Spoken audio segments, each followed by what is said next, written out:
Salut tout le monde et bienvenue dans cette nouvelle vidéo du chantier des Max. Aujourd'hui on va aborder un point important de notre maison, l'eau et plus spécifiquement l'eau chaude. On va vous montrer notre installation et comme on fait jamais les choses comme tout le monde, on n'a pas fait la même installation que tout le monde, on a même un chauffe-eau un petit peu particulier, on va vous expliquer tout ça dans la vidéo. On va aussi vous expliquer comment on fait tout pour réduire au maximum nos factures concernant l'eau chaude. Et pour vous expliquer tout ça, on va faire un petit voyage dans le temps le lendemain de notre emménagement, il y a un petit peu plus de 6 mois maintenant, pour vous montrer comment on a installé notre chauffe-eau révolutionnaire.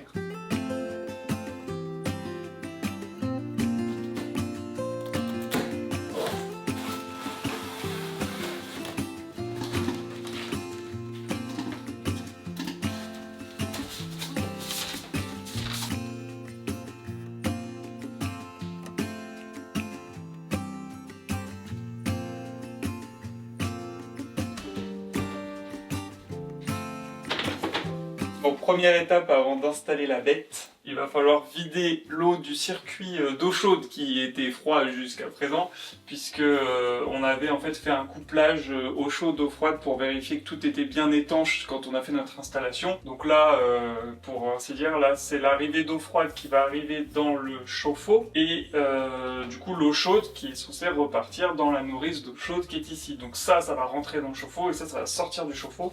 Et jusqu'à présent, on avait fait une boucle, on avait tout connecté. Mais du coup, il y a de l'eau là-dedans, donc on va tout vider en essayant de pas ruiner le parquet.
Et voilà donc notre petit chauffe-eau Twido installé, donc c'est le modèle T468 si ça vous intéresse. Il est prévu pour 3 à 4 personnes et en fait à l'intérieur il n'y a pas une cuve mais il y en a 4. Et on va vous expliquer un petit peu le principe plus tard, notamment avec la gestion via l'application.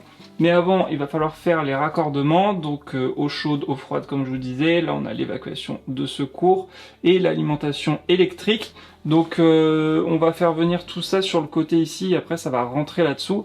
Mais avant de faire ça, ce qui est trop bien avec Twido, c'est qu'ils offrent la possibilité de les cacher dans des coffrages, et des jolis coffrages. En fait vous choisissez la finition vraiment qui vous intéresse. Nous on a pris très simple, c'est-à-dire en blanc, parce que de toute façon le Twido va se retrouver caché dans un placard, on vous montrera ça aussi.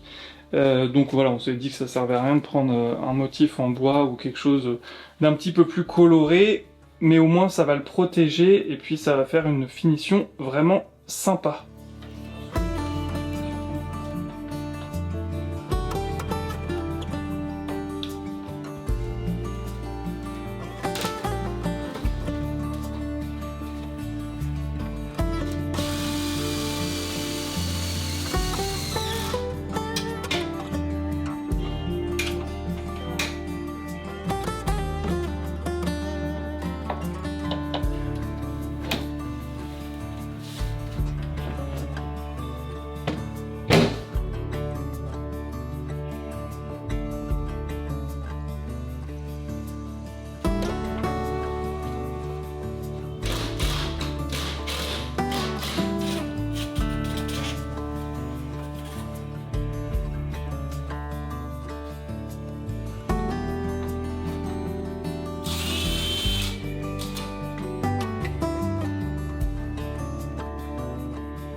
Et nous voici donc 6 mois après l'installation de ce chauffe-eau. Vous avez vu, il y a pas mal de choses qui ont changé dans la maison. En revoyant les images, je me dis qu'effectivement, c'était bien le chantier quand on a emménagé. Et heureusement, on a pu avancer sur pas mal de finitions. On se sent bien maintenant dans cette maison, même si, vous remarquez derrière moi, il reste quand même pas mal de choses à terminer. Bon, c'était pas super facile de tout vous montrer parce que, vous le voyez, je suis quand même dans un espace assez restreint. Donc, pour filmer, montrer sans que vous voyez tout le temps mes fesses parce que je suis tout le temps accroupi pour fixer et serrer les boulons ou les tuyaux. Bref, j'espère quand même que c'était clair. En tout cas, l'installation était vraiment très facile. On reçoit donc le Twido, donc c'est le nom de ce produit qui est fabriqué par Tech Control, une entreprise française. Tout est fabriqué en France et ça c'est important. C'est pour ça que c'est aussi un produit de qualité. Donc comme je vous disais, on reçoit vraiment le chauffe-eau en entier. Il y a juste à le poser et après il y avait le coffret à installer par-dessus. Nous, on vous l'a dit, on a choisi vraiment quelque chose de très simple puisque plus tard, la zone dans laquelle je me trouve va ressembler un peu plus à une buanderie et pas une chaufferie, un truc bizarre avec des tuyaux dans tous les sens, tout ça va être caché. On n'aura pas non plus la table à repasser, l'étendoir, la machine à laver, tout ça sera invisible. Après, on va essayer de faire un truc vraiment sympa, caché dans un meuble. On vous met quelques inspi pour que vous puissiez voir à quoi on pense. Mais on pensait s'en occuper plus tôt, finalement, on n'a pas eu le temps. Bref, ça c'est pas trop grave. Et surtout, on n'arrive toujours pas à se mettre d'accord sur ce qu'on veut faire vraiment dans cet endroit. On a plein d'idées, mais pas forcément encore tranchées. Donc on vous fera une vidéo sur le sujet, ça c'est pas grave, ça devrait être très sympa. En tout cas, l'avantage c'est que ça fait maintenant 6 mois qu'on utilise au quotidien ce chauffe-eau, donc on peut vraiment vous faire un retour sur expérience. Et effectivement, c'est pas du tout un chauffe-eau normal, c'est pas du tout un chauffe-eau traditionnel comme on voit dans 99,9% des maisons. Vous le savez, on fait jamais rien comme tout le monde, et là on a fait ce choix pour une raison principale, on veut faire des économies d'eau et surtout des économies sur nos factures d'électricité. En gros, un chauffe-eau normal, ou plutôt même un ballon d'eau chaude normal, comment ça fonctionne? C'est que ça va chauffer un volume d'eau qui est prédéfini. Donc si vous avez une cuve de 200 litres, ça va chauffer 200 litres en continu, peu importe si vous êtes une personne, 4 personnes, 10 personnes dans la maison. Ici, la grande différence, c'est qu'il y a plusieurs cuves à l'intérieur et on peut régler au litre près ce qu'on veut consommer. C'est-à-dire que si je sais que je vais me retrouver tout seul, par exemple, pendant une semaine et que j'ai besoin que de 40 litres d'eau chaude pour fonctionner sur une journée, douche comprise, vaisselle, etc., je vais demander au chauffe-eau, tout simplement, avec l'application, de ne chauffer que 40 litres d'eau chaude. Et si je trouve que ça suffit pas, je peux mettre 45, 46, 47, vraiment au litre près.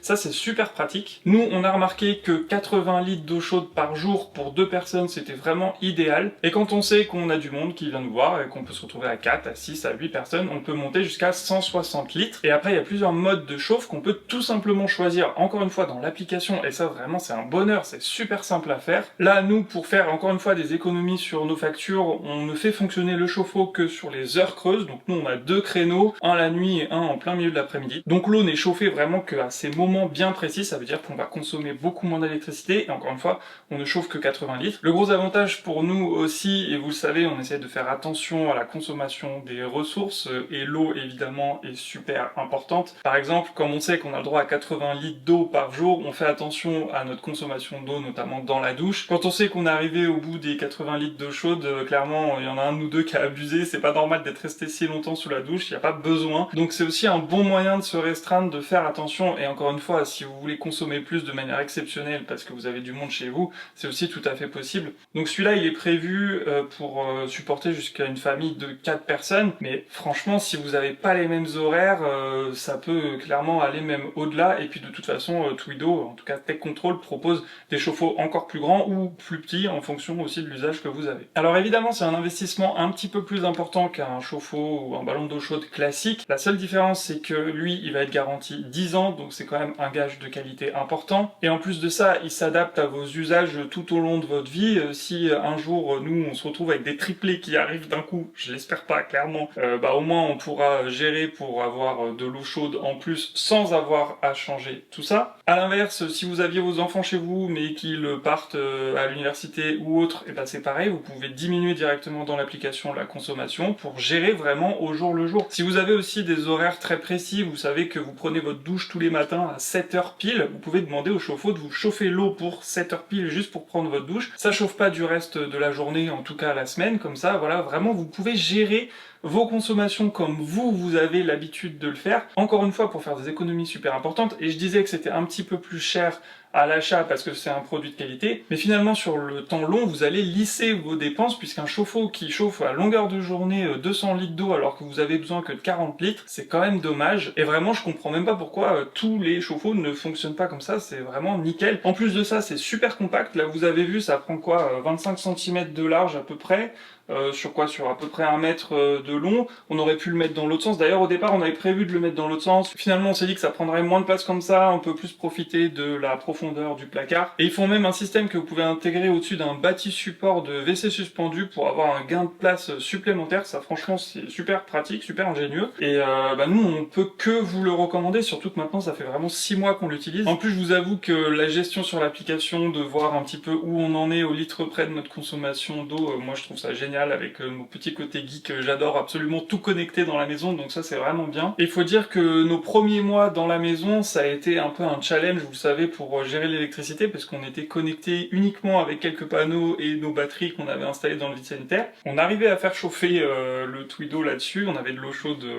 quand on voulait, alors pas à volonté, parce que les jours où il n'y avait pas du tout de soleil, parfois on pouvait l'éteindre, et ça, ce qui était bien, c'est qu'on faisait tout depuis l'appli. Maintenant qu'on a l'électricité à balle, qu'on est connecté comme tout le monde à Enedis, c'est forcément plus simple, mais il y a une solution pour être en autoconsommation, c'est-à-dire qu'on peut coupler directement des panneaux solaires à ce chauffe-eau. Donc en gros, il y a un câble qui va partir directement du chauffe-eau, qui va être connecté à des panneaux que vous allez installer sur votre toit ou ailleurs. Nous, c'est exactement ce qu'on va faire, mais on va même pousser le truc encore un peu plus loin. On va non seulement connecter 3 panneaux solaires directement pour faire fonctionner le Twido, mais aussi on va coupler ça avec des batteries qu'on vous avait déjà présentées dans une vidéo précédente, pour consommer encore moins. Et en gros, quand la journée il y a du soleil, bam, ça réchauffe le Twido gratos. Et si par exemple on a besoin de le faire tourner la nuit, et ben on va piocher sur l'énergie qu'on a mis dans les batteries, et ça c'est super bien. Donc on ne peut que vous le conseiller. Si jamais ça vous intéresse, on vous met évidemment le lien en description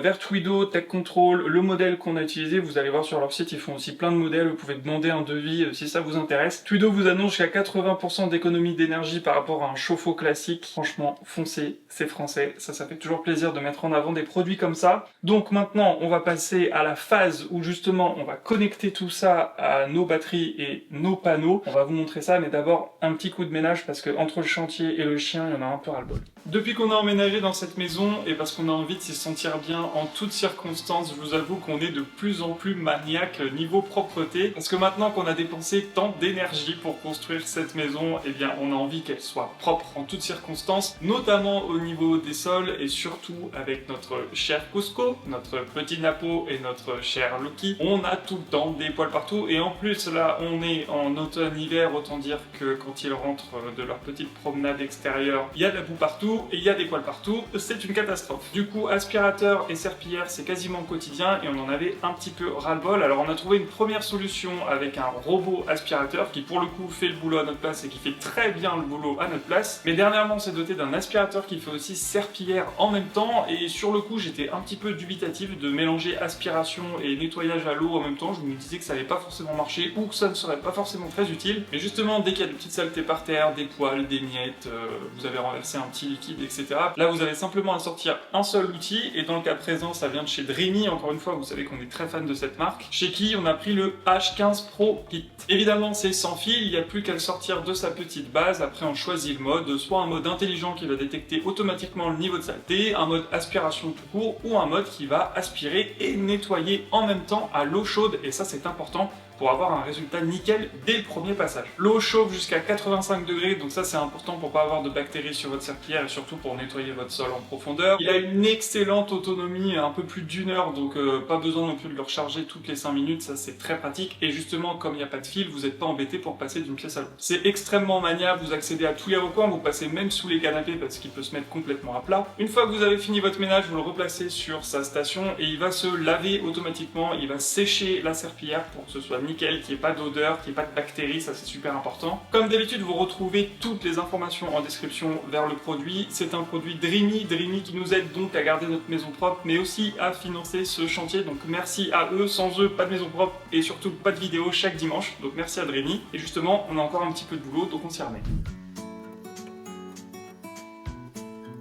Voilà, on est de retour pour faire la connexion vers les batteries et les panneaux solaires, mais juste avant, ça ne vous aura pas échappé, faut que je règle ce petit problème, enfin c'est pas un problème, mais jusqu'à présent la connexion électrique du chauffe-eau se faisait par ici. Alors c'était pas prévu comme ça à la base, en fait on n'avait pas prévu, quand je vous le disais, d'installer le chauffe-eau dans ce sens, donc ça devait être devant, ça devait être caché. Bon, finalement on a changé de plan, du coup j'aurais pu faire une petite goulotte pour amener l'électricité bien propre jusqu'au bas du chauffe-eau, puisque ça soit au niveau de la trappe tout en bas. Finalement je vais changer de plan, je vais condamner cette prise, enfin je vais pas la condamner entièrement, je vais juste mettre une prise à la place et si un jour on a besoin de rajouter une petite lumière dans le placard, au moins on aura une prise accessible. Mais du coup la connexion du chauffe-eau ne va plus passer par là, elle va passer par le vide sanitaire et c'est là que je me dis on a bien fait d'avoir un vide sanitaire, comme ça on peut changer les installations facilement. Du coup je vais enlever ces fils, évidemment j'ai coupé l'électricité et on va faire un truc beaucoup plus propre et beaucoup plus sécure, on va dire, parce que là c'était vraiment limite.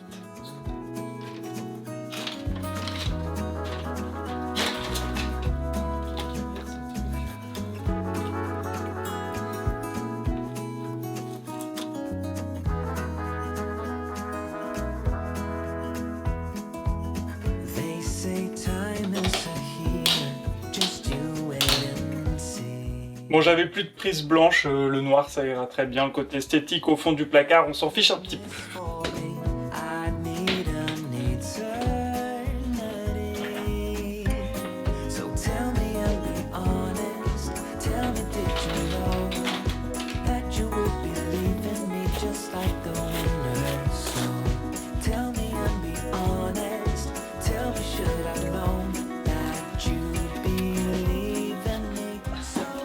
Bon, me voilà de retour à ramper dans mon vide sanitaire. Du coup, j'ai bien récupéré l'arrivée électrique du chauffe-eau que j'avais mis en attente au bas du tableau. Donc je savais que j'allais faire cette installation à un moment donné. Ce jour est enfin arrivé.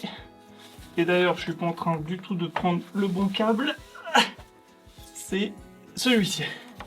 Heureusement que j'ai mis des étiquettes. Donc là, tout simplement, je vais installer une prise ici. Comme ça, je vais pouvoir brancher mes batteries qui sont reliées elles-mêmes au panneau solaire. Et de cette prise va repartir l'alimentation du chauffe-eau. Ça veut dire que les batteries vont être uniquement dédiées à la chauffe du chauffe-eau. L'objectif, c'est vraiment de réduire virtuellement à 0 € nos factures d'électricité sur l'eau chaude. Bien sûr, il faut enlever le coût d'achat des batteries, du chauffe-eau, etc. Mais à terme, vraiment, normalement, ça va vraiment réduire à 0 €. Donc voilà, juste une petite prise à mettre, un petit fil à faire parcourir là-bas, et ça devrait être bon.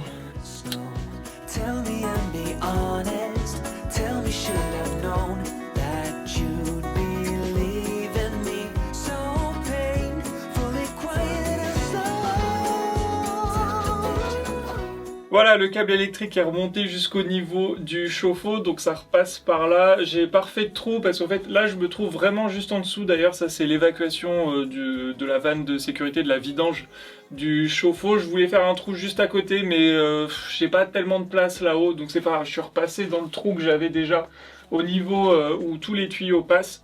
Je vais refaire mon petit branchement au niveau du chauffe-eau et après on va pouvoir mettre en place les batteries.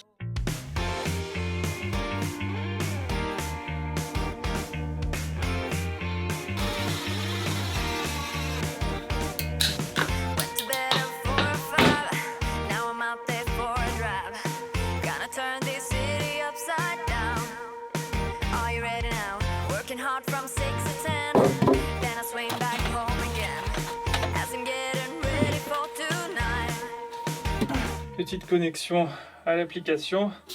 Ça fait un bout de temps que je ne les ai pas utilisées celles-là, mais maintenant elles vont trouver leur usage définitif. Et donc c'est grâce à ces deux belles batteries de 2000 Wh chacune, je crois. Si je dis pas de bêtises, encore une fois, je vous avais fait une vidéo complète pour vous présenter ces batteries-là. Donc elles fonctionnent en série. Là j'ai mon arrivée des panneaux solaires qui est connectée à celle-ci. Celles-ci sont connectées ensemble et du coup j'ai la fameuse prise pour mettre sur la prise de courant que j'ai installée juste avant pour pouvoir être dans le circuit du chauffe-eau. On va mettre à jour tout ça. Coucou toi, qu'est-ce que tu fais là? Oui, c'est long la mise à jour. Ok, c'est bon. Tout est à jour. C'est en train de se charger. Le système n'est pas connecté au réseau, c'est normal. Donc, il nous reste à brancher ça. Et à partir du moment où je branche ça, logiquement, eh bien, on envoie la puissance solaire dans le chauffe-eau. Et voilà. Donc c'est bon, c'est en train d'envoyer l'énergie solaire dans le chauffe-eau. J'ai une puissance de 1500 watts avec les 3 panneaux sur le toit. Et j'ai donc, comme je vous disais, 1920 Wh dans chaque, donc environ 4000 Wh pour les autres. Et voilà donc pour l'installation complète de ce chauffe-eau qui marche maintenant à l'énergie solaire. Ça c'est trop bien, je suis aussi super content d'avoir avancé enfin sur cette installation parce que ça fait plusieurs mois que je me dis qu'il faut que je le fasse pour faire une fois de plus des économies sur ma facture d'électricité. C'est un pas de plus vers l'autonomie, vous le savez, dans ce projet, on cherche absolument à être le plus autonome possible en électricité, en eau, un jour peut-être en alimentation aussi avec un super potager si on arrive à avancer là-dessus. Mais vraiment d'ici 10, 15, 20 ans, si on arrive à être autonome, peut-être pas à 100%, mais au moins à 80% sur tous ces sujets-là, ce serait vraiment génial, génial. Et évidemment, on vous montrera tout en vidéo sur ces différentes étapes. Bon là, ça fait un petit peu usine à gaz ici, mais à partir du moment où je sais quel fil correspond à quoi, ça va, je devrais m'en sortir. C'est vraiment aussi l'avantage d'avoir un vide sanitaire, c'est qu'on peut vraiment cacher tout ça. En tout cas, merci beaucoup à Twido de nous avoir envoyé ce chauffe-eau. On est vraiment ravis de ce produit. Merci aussi à Dreamy d'avoir sponsorisé la vidéo. C'est indispensable d'avoir des sponsors comme ça pour nous aider à continuer à faire des vidéos et surtout à vous partager notre projet en intégralité. Il va rester une vidéo consacrée au chantier avant la fin de l'année. On vous prépare aussi 2 petites vidéos un petit peu spéciales pour les fêtes justement de fin d'année. Donc on a hâte de vous montrer tout ça. Merci à vous d'avoir regardé cette vidéo jusqu'au bout. On espère qu'elle vous a plu. N'oubliez pas le petit j'aime, le petit commentaire et à vous abonner si ce n'est pas déjà fait. Et on se retrouve avec grand plaisir dans la prochaine. Salut!